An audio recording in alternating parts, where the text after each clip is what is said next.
You're an average British male. You work as a doctor and get paid a mere £55,000 a year. As a child, you grew up supporting the Arsenal Football Club. Your dream as a kid was to play as a professional footballer.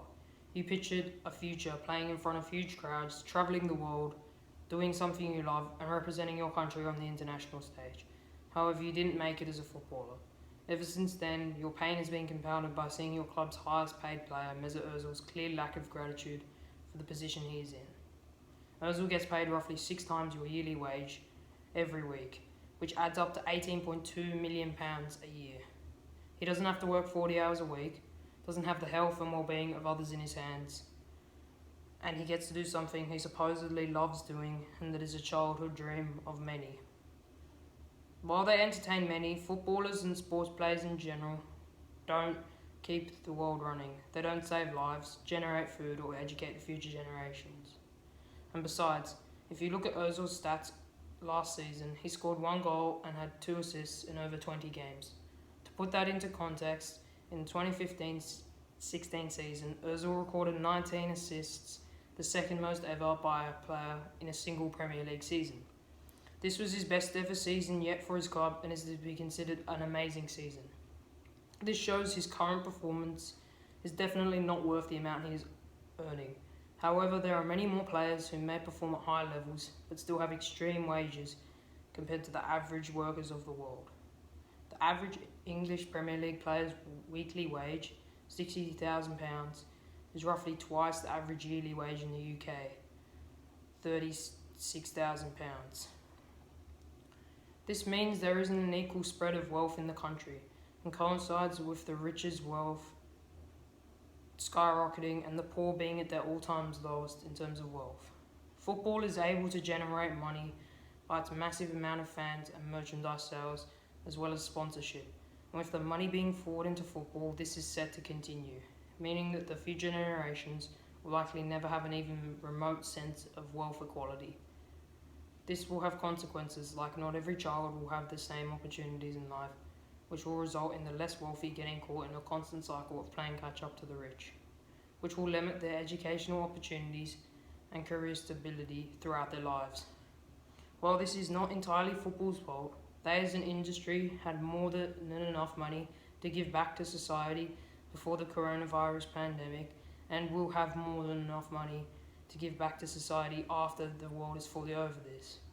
Instead, they chose to exploit the government's relief benefits for those in dire need during the pandemic.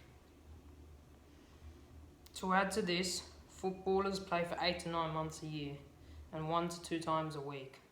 They train for 4 to 6 hours, depending on the day/training type, for 5 days a week. Therefore, meaning that they work far less than most workers who do 40 hours a week for 11 to 12 months a year. So, if you take all that into account, footballers have a far less draining and intensive job than most.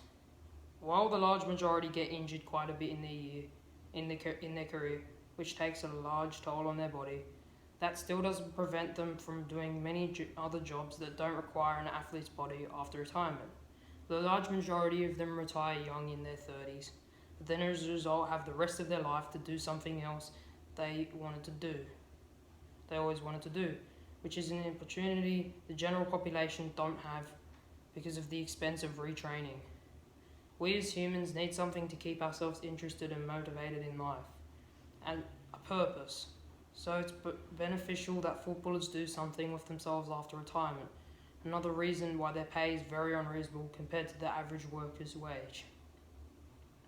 To add to this, footballers are doing something that is seen as a hobby, not a chore.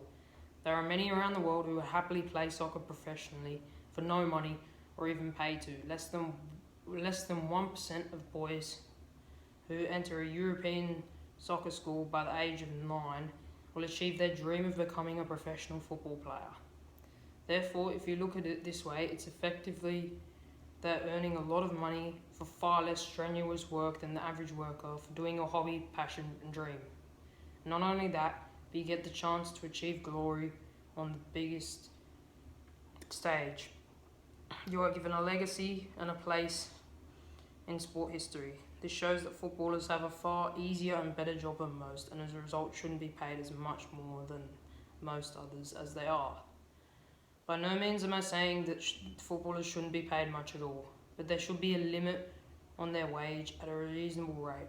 Otherwise, there will be this continuous cycle of inflation and the wealth gap will further extend, and then the issues stated above will become more prominent than they ever have been before, leading to a disunited world in disharmony and disarray.